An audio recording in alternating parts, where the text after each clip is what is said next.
नमस्कार बच्चों, इस YouTube चैनल पर आपका स्वागत है। मॉडल पेपर फर्स्ट तैयार कर लिया गया बच्चों बोर्ड एग्ज़ाम 2023 का। एग्रीकल्चर केमिस्ट्री क्लास 12 कृषि रसायन विज्ञान, जैसे कि आपके कई बार मैसेज आते थे कि सर इम्पोर्टेंट क्वेश्चन बनाइए, तो बहुत इंपॉर्टेंट क्वेश्चन है बच्चों आपके बोर्ड एग्ज़ाम 2023 की दृष्टि से एग्रीकल्चर केमिस्ट्री के। आइए देखते हैं कौन कौन से इंपॉर्टेंट क्वेश्चन हैं जो आपके बोर्ड एग्ज़ाम में पूछे जा सकते हैं बच्चों। तो पहले जो सेक्शन है उसमें वस्तुनिष्ठ टाइप के जो प्रश्न, ऑब्जेक्टिव टाइप के, पहला प्रश्न है इसमें पेडोलॉजी के अंतर्गत अध्ययन किया जाता है मृदा के जन्म का, मृदा निर्माण का, मृदा वितरण का या उपरोक्त सभी का। बच्चों तो आप अपनी साथ की साथ प्रैक्टिस भी करते जाएं कि आपकी तैयारी कैसी है। इनके उत्तर सॉल्व जो आपका पेपर होगा वो अगले वीडियो में अपलोड किया जाएगा, तो इसमें इंपॉर्टेंट क्वेश्चंस हैं।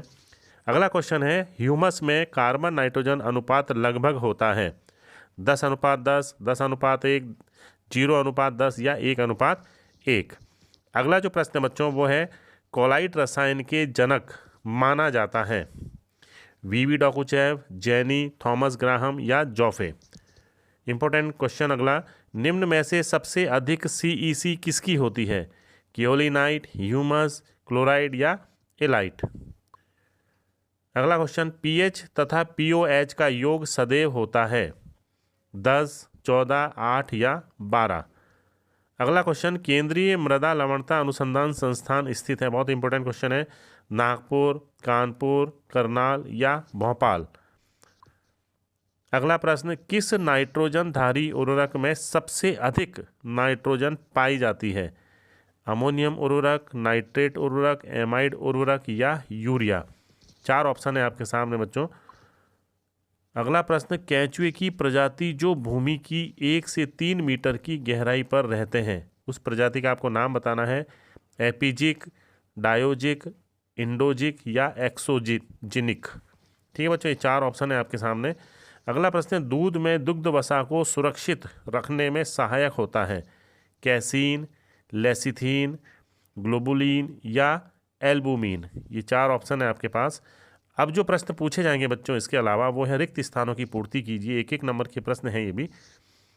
इसमें पहला प्रश्न है कौन सी प्रक्रिया में मृदा नाइट्रेट का नाइट्रोजन गैस या नाइट्रस ऑक्साइड में परिवर्तन होता है, उसका नाम आपको लिखना है। दूसरा प्रश्न है इलाइट क्ले खनिज का रासायनिक सूत्र क्या होता है। अगला प्रश्न है पीएच शब्द किसने दिया था। दुग्ध के स्कंदन के बाद दुग्ध जल निकालने के पश्चात शेष बचा हुआ भाग क्या कहलाता है। ये बहुत ही अच्छे प्रश्न हैं बच्चों। अगला जो है आपके अब पूछे जाएंगे आपसे अति लघुतरात्मक प्रश्न है, तीसरे टाइप के जो प्रश्न है। इसमें पहला प्रश्न है पेडोलॉजी किसे कहते हैं, मृदा उर्वरता का सर्वोत्तम सूचक क्या है, विनिमय सोडियम प्रतिशत यानी ईएसपी का सूत्र लिखो, सहती प्रवाह किसे कहते हैं, फास्फोरस स्थिरीकरण किसे कहते हैं, हरी खाद देने की 2 विधियों के नाम लिखें, कंपोस्टिंग किसे कहते हैं, गाय व भैंस के दूध में कितने प्रतिशत वसा होती है। ये 8 प्रश्न है बच्चों इसमें। अब हम बात करेंगे सेक्शन बी की।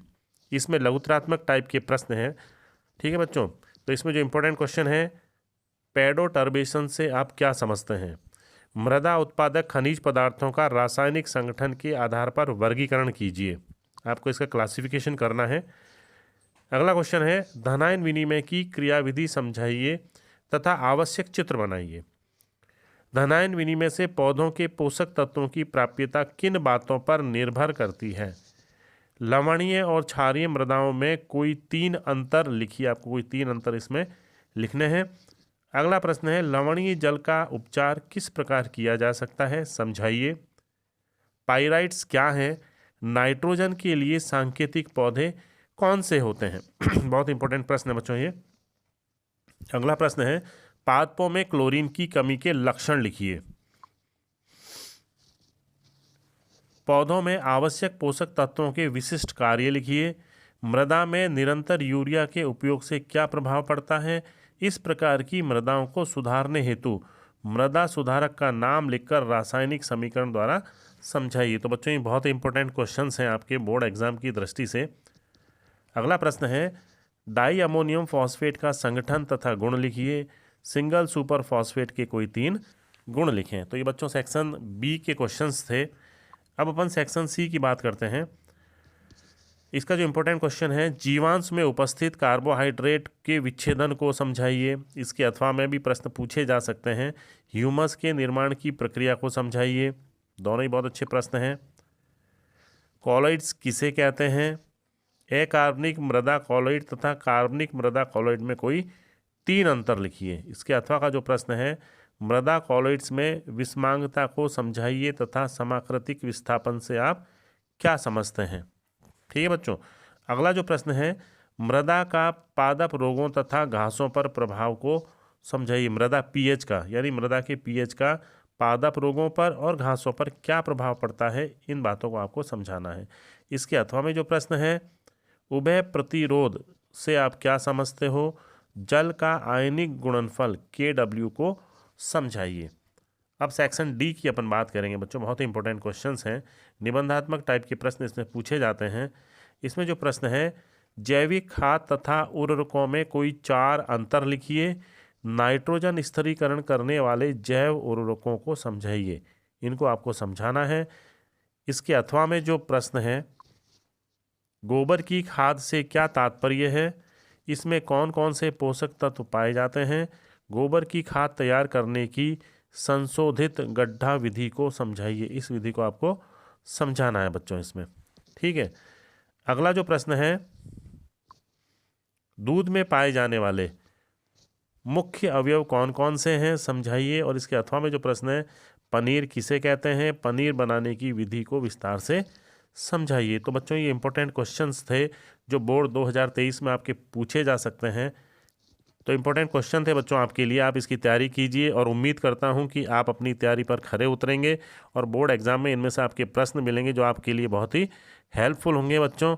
अगले पेपर के लिए मेरे वीडियो को सब्सक्राइब जरूर करें। धन्यवाद।